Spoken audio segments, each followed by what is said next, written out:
Welcome to Decode Your Burnout, the podcast where we crack the code on burnout based on three primary factors: your programming, environment, and personality.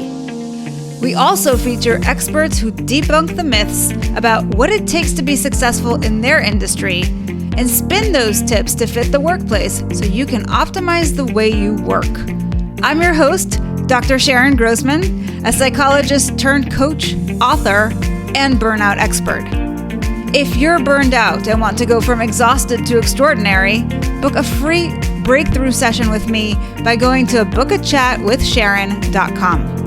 And if you want to see how you're doing and what to focus on next, download the Burnout Checklist. You'll find the link in the show notes or go to bit.ly/checkyourburnout. Now let's get started.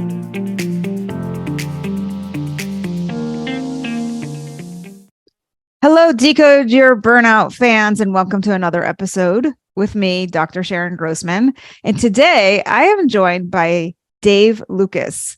He is a serial entrepreneur, best-selling author, investor, and founder of the Misfit Entrepreneur podcast that's listened to in 140 countries. He's also the author of the Amazon bestseller, The 10-Year Career, The Fast Track to Retiring Young, Wealthy, and Fulfilled. Dave is an accomplished endurance athlete, achieving a ranking of top 5% in the world in Ironman, and he's completed, which is completed really throughout the globe and in the Ironman World Championships. And if that weren't enough, he's also an accomplished investor in real estate and stock investing.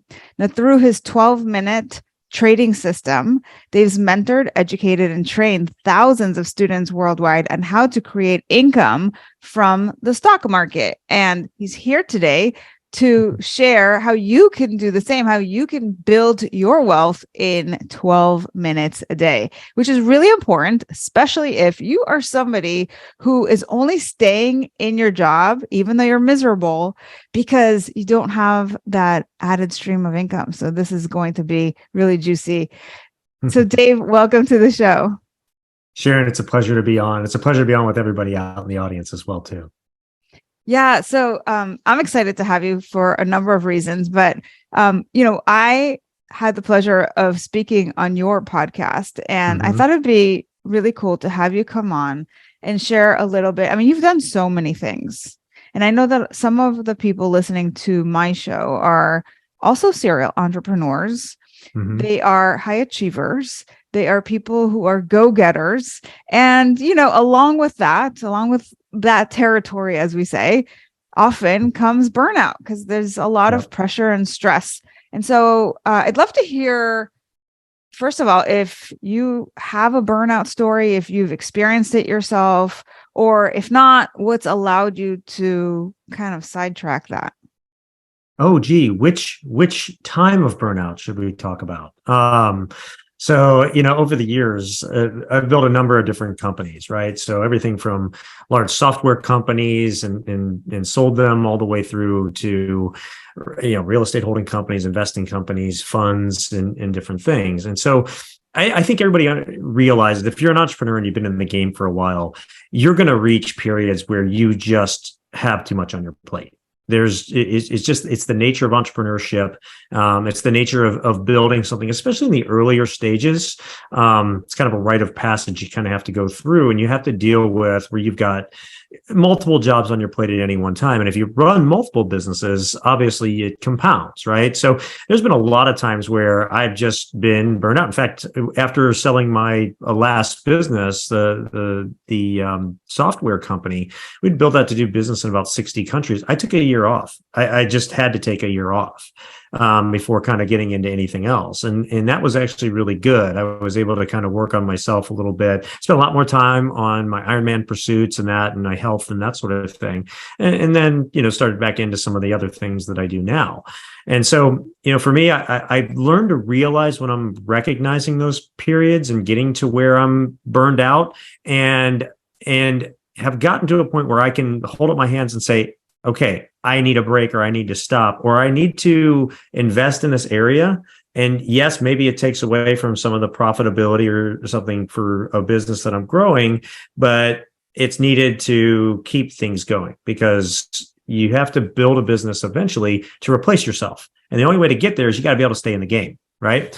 And so for me, it was a hard lesson to learn, but over the years, I've learned it pretty well and now manage things really, really well around it. So you've said a few things, one of which is I like this kind of idea of you got to stay in the game. And sometimes when that means that you've got to be on in order to make the business be successful so that you can step out, you've got to like show up and do a million things. And you sound to me definitely like a doer, right? Not just in your business and like doing all these different businesses, but also in your personal life and really taking that challenge of doing the Ironman. And not everybody knows this, but tell us, just to kind of reiterate the point, what is an Ironman? What does that actually entail for all of us who are just stuck at our desks all day long, so we can really appreciate the effort that it takes? Well, Ironman is the world's most competitive one-day endurance race. It's a 2.4-mile swim followed by a 112-mile bike, followed by a marathon as fast as you can do it, essentially. So it's 140.6 miles in a day as fast as you can do it. And believe it or not, for me, that actually is how I relax. Training and doing those events, actually helps to relax me, because if anybody's an entrepreneur that, is more of kind of that type A or if you're a fan of personalities like the DISC, the kind of the D, the dominant personality, which I am, you always have something going on in your mind, right? There's always things to do. There's always things that are, coming at you and that you're thinking about and stuff like that. And it's amazing. Like after 5 miles into a 15-mile run or something like that, my mind calms. Like it goes blank. Like all those worries and the things that are there in the back of my mind, all that starts to just kind of seep away and go away from me. And so that's actually when I find my zen, if you will, and get to relax more, right? And just the pounding of my feet on the pavement, that's all I hear, and the rhythmic of it and all that. So, for me, it's actually become my way of reducing stress, relaxing, and that sort of thing. And, I enjoy competing in all of that stuff too. And events are, obviously a pretty big deal at this point, with getting up in the rankings, but it's the training of it and stuff that I do on a daily basis that actually gives me that time off from things and helps me step back from business side of things and stuff like that, and relaxes me and everything else. And so it's interesting, that doesn't work for everybody. That's what works for me, but it's made a huge difference in my life, just having that as part of it. And that's one of the reasons that I still do it and enjoy doing it, because it's a lot of work, right? Some days I train 6, 7, 8 hours in a day. Especially as I'm getting close to... It's like a full-time job right there. Yeah, especially as I'm getting close to an event, right? So it's a commitment like anything else, but it's a discipline. And if I may, that's one thing that I did learn about how to avoid burnout many, many years ago when I was working like 90+ hour weeks, and building these businesses. In fact, that's how I started trading the way that I do it, because I didn't have time to sit in front of a computer all day. I had to do it in a few minutes a day. But the thing that I learned, the thing that made the most difference for me, was one, learning to understand my conditioning and controlling my thoughts and actually living from true choice, which we'll talk about here probably a little bit later. But the second thing is I took back my time. So if you're like where I was, and a lot of you are out there, whether you work in a job or you are an entrepreneur, you have a calendar. Right. And you start that week with that calendar, and you've got some things on that calendar and everything else. Right. And you kind of know what your week looks like. Right. Maybe you've done some prep, that sort of thing. But as the week goes on, all of a sudden, it's amazing how that calendar starts to fill up. People start to take this time and that time and this time. And all of a sudden, where you thought you had a free few hours, it's gone. Right. And so, and that just it compounds on itself, right? It's hard to get anything done. In fact, if you've ever been in that position where, you just feel like you've got a million things to do and you're not sure where to start, right? And it just seems like it's compounding on itself and you can't catch up. Usually it's because that's been happening to you. And the solution to that, by the way, is to just stop and write everything down and get your thoughts out on paper. But what I did is I took back my time.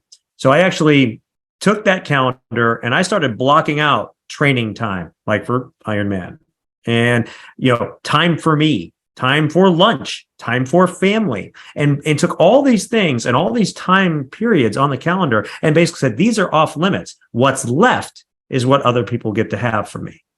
And that really changed everything for me. I went from, working 90-hour weeks to a lot less than that, learning to delegate, but also training people when I'm available and also making them more independent and, be able to be resourceful and figure out things for themselves instead of relying on me for everything.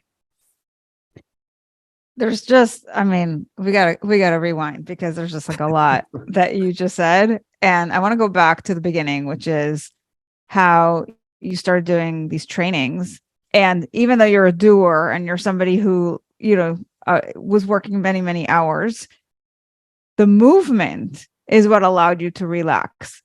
And, oftentimes when we hear about people who are stressed, what do they tell us? They tell us, you need to de-stress. You need to meditate, slow down, calm yourself down. And I think there is benefit to that, but I don't think there's enough emphasis on what you just said, which is super important. I keep hearing people talk about it over and over again. And I think this is going to be important, not just for people who are thinkers, who are stuck in the analysis paralysis, for you especially, yes, but also the feelers are dealing with all kinds of thoughts that lead to guilt and resentment. And the doers are stuck with all of these should statements about how much more they should be doing, that they're not doing enough, and then thinking about all the things that they have on their plate, etc.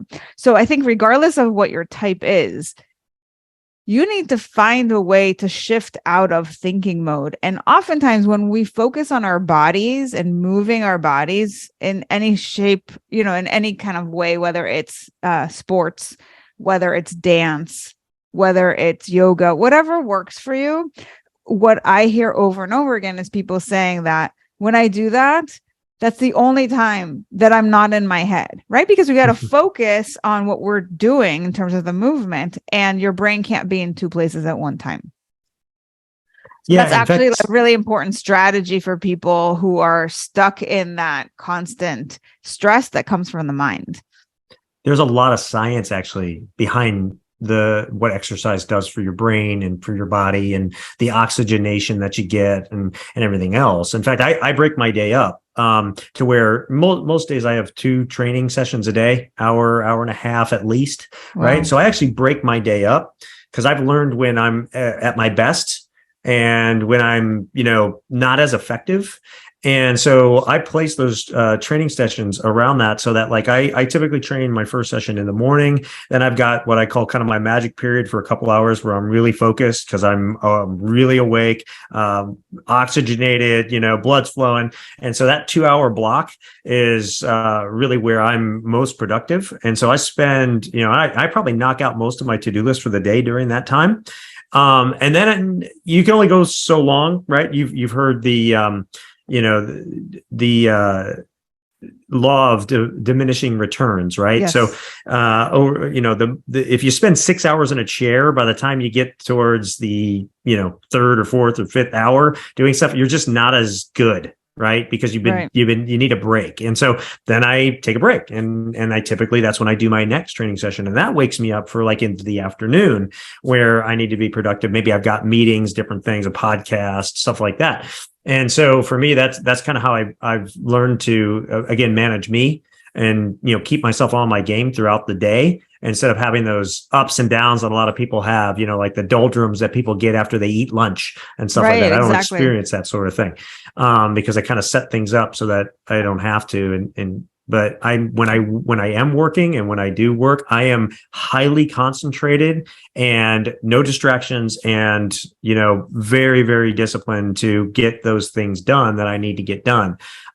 It's amazing how much time we waste, right? And so I've learned to also get kind of exponentially more done in the focused time that I have than, most people would do it in a day in a lot of cases. And that's just from practicing and learning over the years.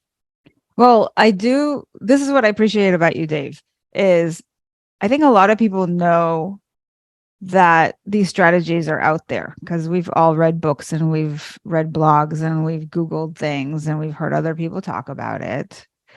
Kind of like you're saying, schedule your stuff in advance, write things down, delegate. Like we've all heard. I literally am old school. I literally write my week out on paper and cross my stuff off as I go through each day. Wait for it.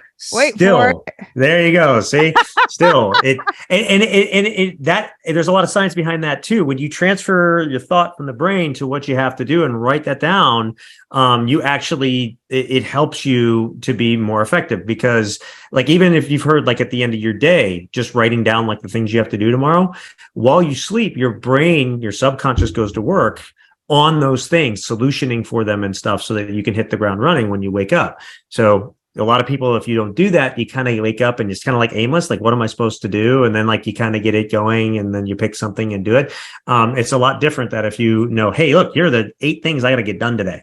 And so boom, hit the ground running from the moment you wake up. You'll be much more productive. So what I was going to say is that what I appreciate is that you don't just know these things like we all know them, but you actually live it. Now, here's the danger with the scheduling thing that you mentioned, right? is I think we all fall into this trap sometimes, including myself, where I'll put things on my calendar, kind of like you're saying, in order to account for all these different things. And then I just ignore it sometimes. Yes. And so I've disciplined myself to pretty much stay in my times and stuff. But that's the beauty of it, though. But that's the beauty of it. You are in control at that point. Yes.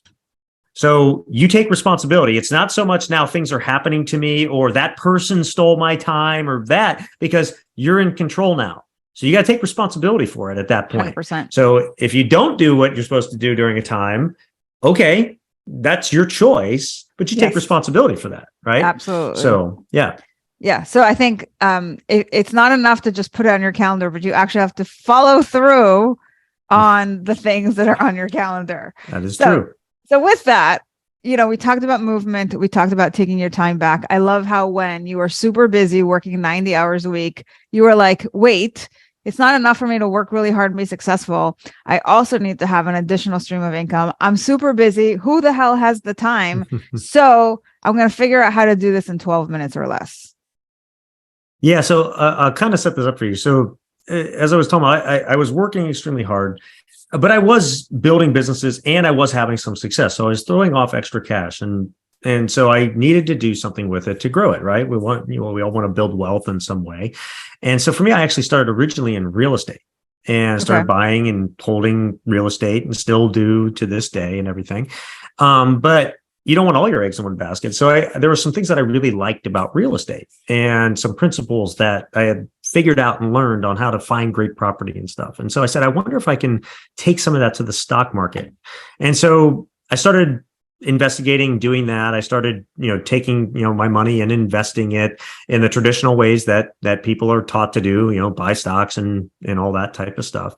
But I noticed that, for as much as I put into it, I would make some money here, I would lose some money there, would, make some here, lose some there. I really didn't get anywhere in the markets. And that's something that, happens to a lot of people.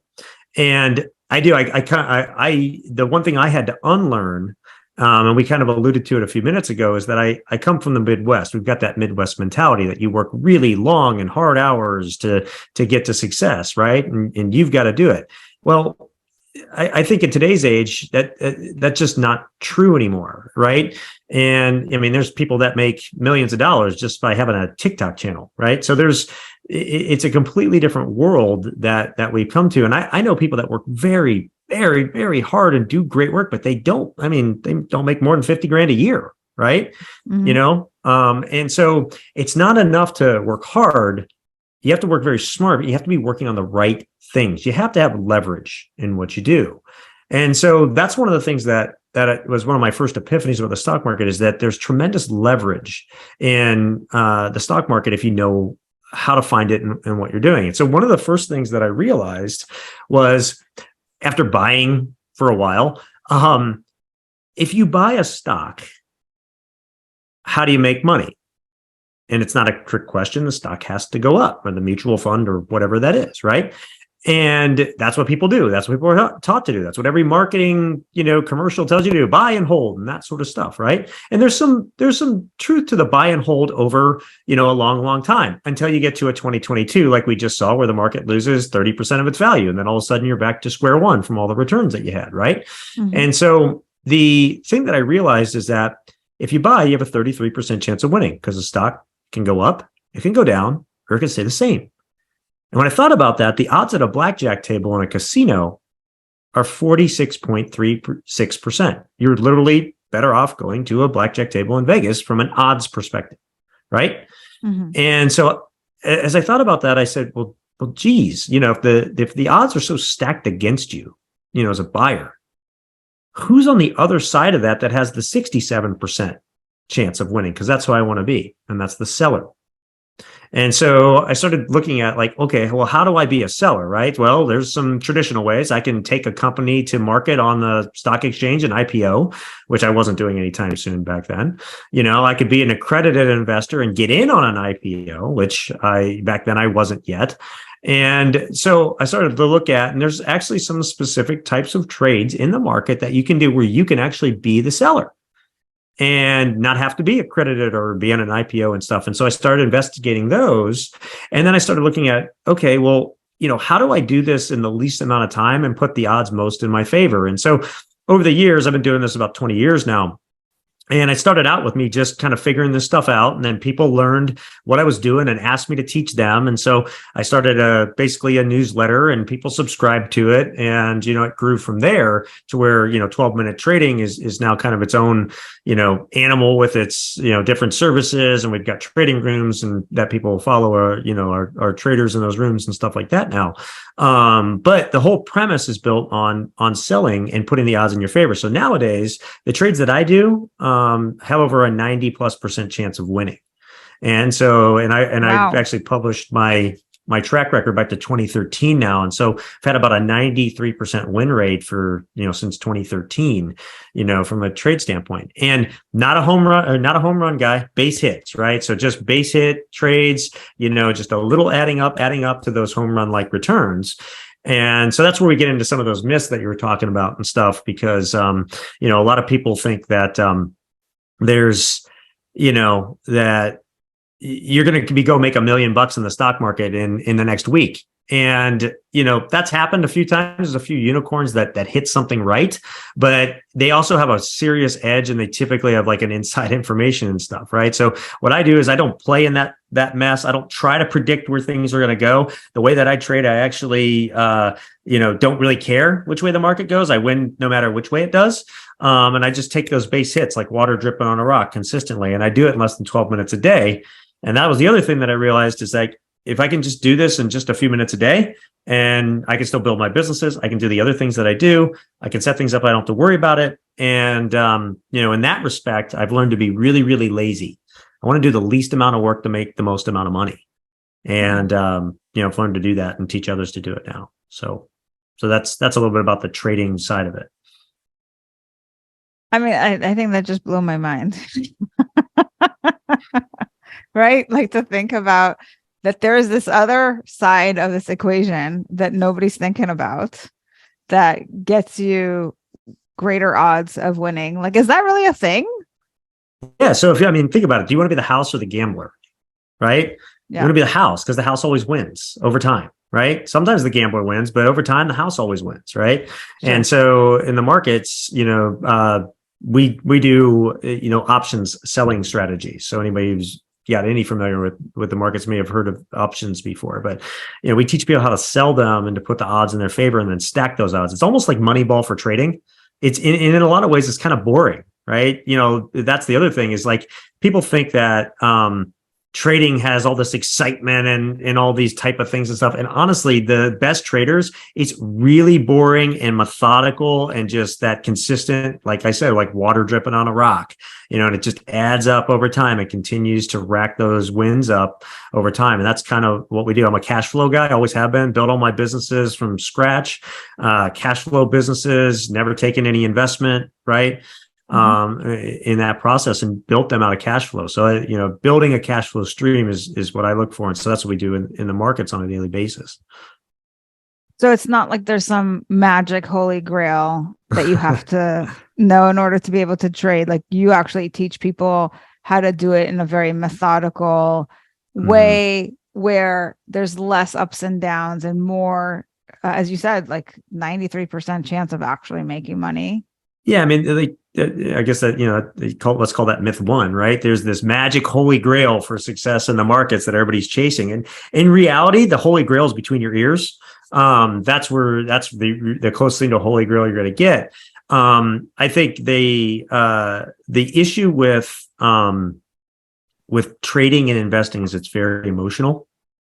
Yeah. And so there's a lot of logic that's lost when people invest their money because it's a very emotional subject, right? And so everybody is always trying to find, this and additionally, we've now been conditioned in this instant society we live in, right? Like, we stopped the microwave 3 seconds left. We can't even wait 3 seconds anymore. So we have to have it now, right? I got to take $1,000 and turn it into 100,000 right now, right? And that's just not the case. It's just not how it works. You're never going to be better than like the Goldman Sachs of the world and these guys that are, trading billions of dollars that literally have all the edge in the world over you, right? As a retail investor, right? These guys run fiber optic lines to their offices so a trade executes a quarter second faster, so you're never going to beat all that. So why try to compete against them, right? Don't compete against them.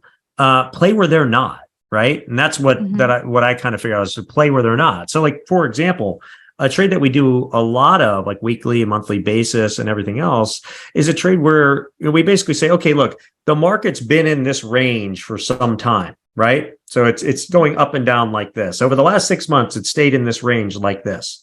So what if we just go way up here with one of our trades and way down here with one of our trades, giving it even more range to go in, and just sit there and let it do that over a specific period of time. And if it doesn't go up to my level up here or to my level down here, right, I win, right? So I'm basically not worried about whether it goes up, whether it goes down, whether it stays the same. All I care about is, hey, stay in that big range that I've just created for you for the next 2 months or the next month or the next week, and I'm fine. And when you think of it this way, that's how we do it. We just stack those odds. Most of the trades like that have a 96, 97% chance of winning out of the gate, the way that we stack the odds on them and teach people to do it. So again, I'm not trying to predict a stock going up or down or that sort of thing. I don't worry about it, right? I'm just like, hey, stay in that range for the next month and we're good. And so that's a better way to do it than to try to, get things right, because it's very, very hard to be right. Sure. So, now, what other myths would you say people have when it comes to this stuff? Oh, the more complex, the strategy, the better, right? So the more indicators that are on chart, the more things that you have, the more of these oscillators and indicators and chart setups and 15 monitors and all that stuff. You must be really, really good if you have all that, right? That'll get you to success. And honestly, it actually is one of the worst things people can do. As human beings, we make things way more complicated than they have to be. The truth is that to succeed in trading, the simplest path is the best path. I think Einstein said, make things simple, but not simpler.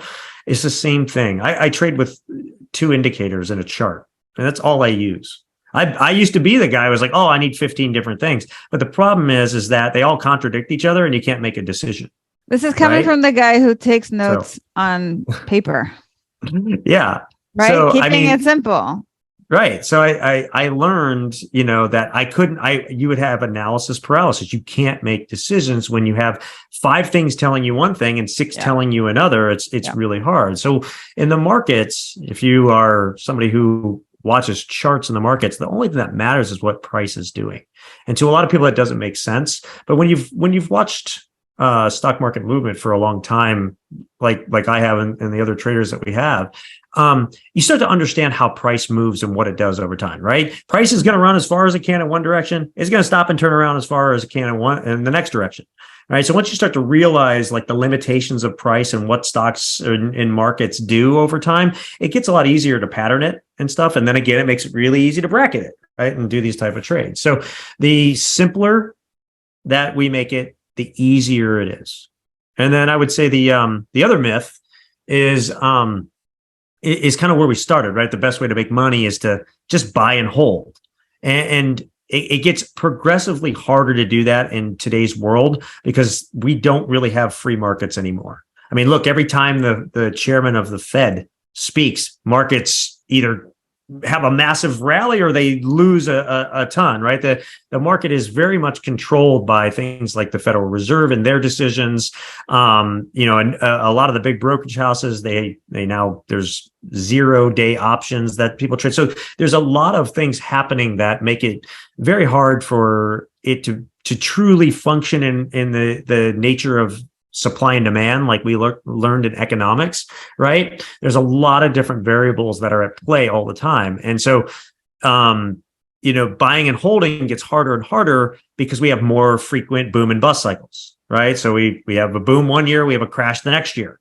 And so where you make a bunch, you give it back, type thing. So if you're going to buy and hold, that's fine, but you just have to be smart about your timing. When you do see markets reach all-time highs, that's probably a time to take some off the table, because if we're at an all-time high, we're probably coming back down from there, right? That's typically what happens. Yep. And so you just have to be smart about that. But I'd prefer not to have to worry about that. I'd rather, just collect my income stream on a weekly, monthly basis, and not have to be in and stay in for that long and hope that things go a certain way, right? Yeah.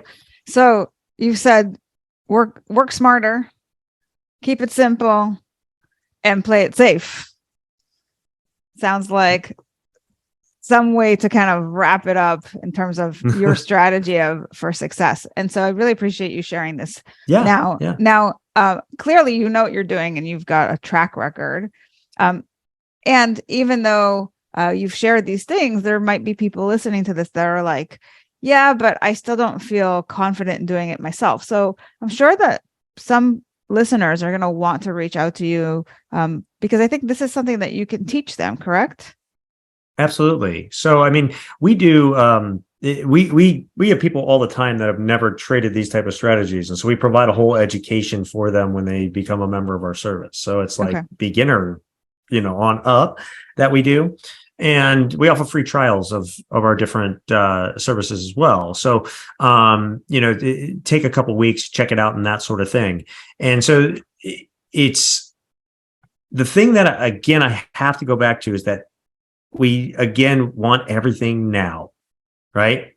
And and one thing I've learned as an entrepreneur over the years is that if you want to succeed, you have to play the long game, right?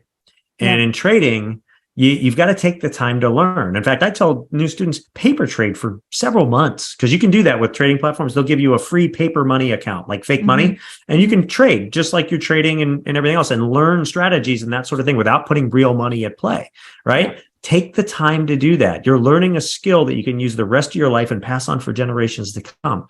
Don't be in such a rush to make money, right? Because there's always time for that. It's the learning and understanding that needs to come first. And if you actually take that to heart and do that, you can be a great, great investor in less than 6 months. And so that's the thing that I would tell people is that, would love to have you check us out, 12minutetrading.com. And yes, do break it down to less than 12 minutes a day. But I think the key is to definitely, take your time and go into it from a learning aspect instead of the instant success that you have to have that, I know is beating everybody's head these days. It's hard, right? It is. But you have to delay gratification a little bit. There's some emotional intelligence in there, right? All right. So this is actually something that I think is really important to talk about, because I can't tell you how many conversations I've had, especially with physicians who are really burned out, and they kind of feel trapped because they've got this massive student loan and they feel like, I can't walk away. I just spent 10 years studying all this stuff so that I can work and make money. And now I've got this massive loan that I got to pay back. And so I have to stay in it, but it's really hard to do the work that you were trained to do when you're exhausted and you're feeling resentful and things are just stressing you out. So I'm really hopeful that this provides a solution for that so that people can find ways of paying back that loan that allows them to breathe again and to maybe make better choices for themselves in terms of their career. So thank you for sharing all of that. Now, when I was on your podcast, you asked me for my Misfit 3. And I really wanted to have you come on so that I can ask you the same. So first, maybe start us off by, for people who aren't familiar with what Misfit 3 is, what it means, and then what are your Misfit 3s? Yeah, absolutely. So at the end of the Misfit Entrepreneur podcast, we do this thing called the Misfit 3. It's the one thing that's actually consistent in every episode. Every episode's different. There's like no set format, but the one thing we do is we have the Misfit 3. The way that I always frame this, every guest that comes on the show, is I basically say, look, if you were going to leave this earth tomorrow, and you could only leave behind your 3 most important pieces of advice to the generations that come after you to help them live their best life, what would those 3 things be? Right? And they can be anything, right? They just have to be your 3 best pieces of advice. So that's what the Misfit 3 is. And we get some really great ones. You know, some of the best ones are not business related or anything, right? And so it's always fun. And I never ask for them in advance. I don't want to know. I want to be genuinely surprised by them. So that's the Misfit 3. That's what we do. So, and what are your Misfit 3? Yes. So what are my Misfit 3? Right? That's the question. Yep. So the first one is trust in God, but do not be afraid to question with boldness. Thomas Jefferson once said that, question with boldness even the very existence of God, because if there be one, he must more approve the homage of reason than that of blindfolded fear. Don't be afraid to question things. Don't be afraid to question the norm. Don't be afraid to not take things at face value. And really dig and search and find that wisdom that exists out there for you. The second one, I kind of alluded to it earlier, is that the Holy Grail is between your ears. You must understand that you actually have been conditioned ever since you were a child. So the moment you come out of the womb, you had a clean slate, right? But if you're asking yourself, like, where do my thoughts come from? Why do I think the things that I do? Why do I react the ways that I react? And that comes from our conditioning. And a lot of what we get is good, right? Parents, friends, media, culture, school, religion, family, all these things impact how we think and act in our natural reactions to things in our lives. And, you know, the thing is, though, is that we can pick up some things that are debilitating to our success or way of thinking along the ways that can hold us back. And so the key is to learn to live from true choice, right? Choosing the thoughts that you want to have and live by, not letting yourself be controlled by that condition that you don't agree with.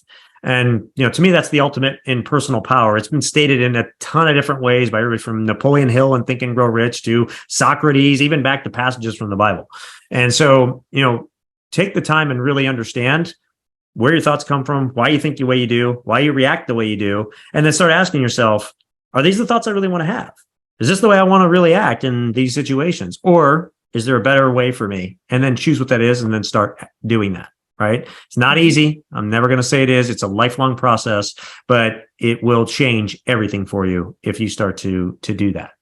And then the last one is ask yourself what you want.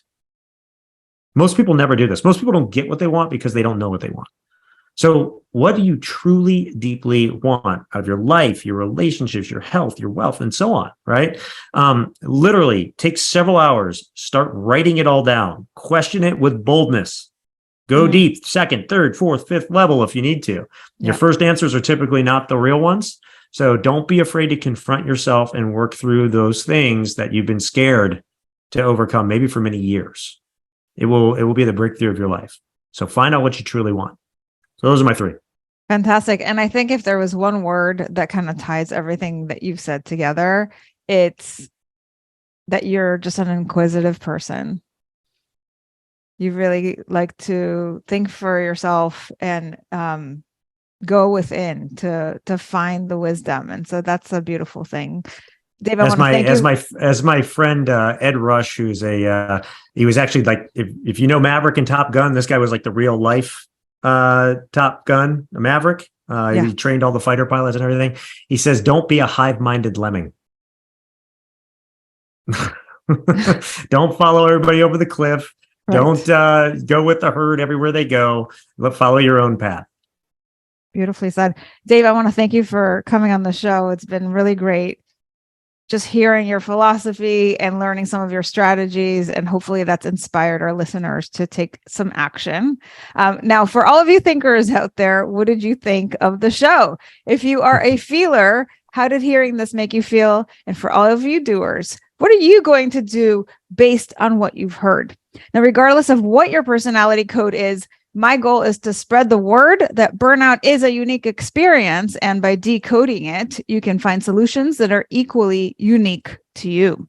Help me spread this message by subscribing to the show on Apple or Spotify and leaving us a review telling us what you think, feel, or do differently because of the show. And if you're watching us on YouTube, you can also leave me a comment or questions to answer in future episodes. And please recommend the show to anyone struggling with burnout. If you're ready to take the next step with me to DYB, go to decodeyourburnout.com, and I'll see you right back here next week. Take care, everybody.